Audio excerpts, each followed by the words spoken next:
Hello friends, welcome back to my channel এফএফটিস skill. বন্ধুরা কেমন আছেন সবাই? আশা করি সকলেই ভালো আছে।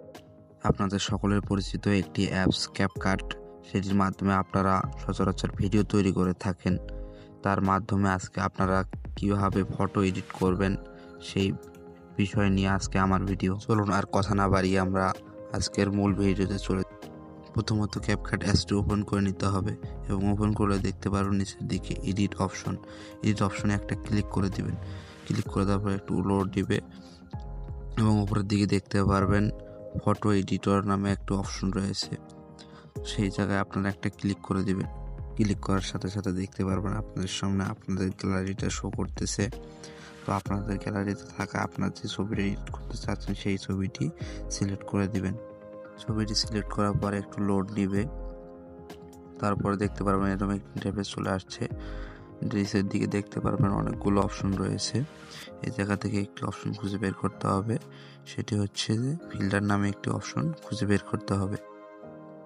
ফিল্টারের উপর একটা ক্লিক করলেই দেখতে পারবেন অনেক রকমের ফিল্টার রয়েছে। এই জায়গার মধ্যে 4 নাম্বার যে ফিল্টারটি রয়েছে সেটি আপনাকে সিলেক্ট করে দিতে হবে এবং নিচের দিকে যে ভলিউম বাটনটা রয়েছে সেটিকে সম্পূর্ণ করে দিতে হবে এবং উপরের দিকে টিক মার্ক চিহ্নটি দিয়ে দিতে হবে। পাশে দেখতে পারবেন অ্যাডজাস্ট নামের একটি অপশন রয়েছে, সেই অপশনের উপর একটা ক্লিক করে দিতে হবে এবং এরপরে আপনারা আপনাদের মন মতো করে আপনাদের ব্রাইটনেস, তারপরে হচ্ছে যে হাইট, শেয়ার, এগুলো আপনারা আপনাদের মন মতো করে বাড়িয়ে কমিয়ে নেবেন। আমি আমার মতো করে বাড়িয়ে।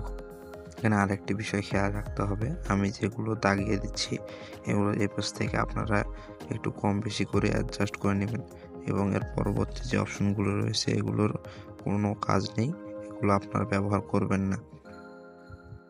টিক মার্ক দিয়ে দেওয়ার পর দেখতে পারবেন অ্যাড ফটো নামে একটি অপশন রয়েছে, সেটিতে ক্লিক করে দিবেন এবং আপনি যে ছবিটি সিলেক্ট করেছেন পুনরায় সেই ছবিটি সিলেক্ট করে দিবেন। নিচের দিকে দেখতে পারবেন কাট আউট নামে একটি অপশন রয়েছে, সেটিতে একটা ক্লিক করে দিবেন এবং তারপর দেখতে পারবেন 4টি অপশন রয়েছে। এই জায়গা থেকে অটো কাট আউট নামে অপশনটি সিলেক্ট করে দিবেন এবং আপনারা দেখতে পারবেন আপনাদের ছবি ব্যাকগ্রাউন্ডটি রিমুভ হচ্ছে। একটু ওয়েট করতে হবে। দেখতে পাচ্ছেন আমার ব্যাকগ্রাউন্ডটি রিমুভ হয়ে গেছে।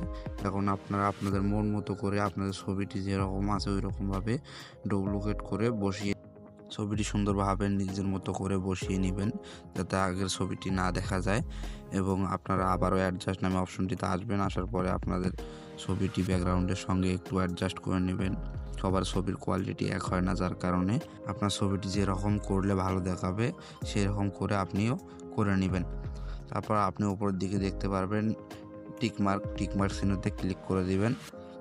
তারপর দেখতে পাবেন আপনার ছবিটি সুন্দর হয়েছে কিনা। যদি না হয় আবারও অ্যাডজাস্ট অপশনে ব্রাইটনেসটি ঠিক করে নেবেন।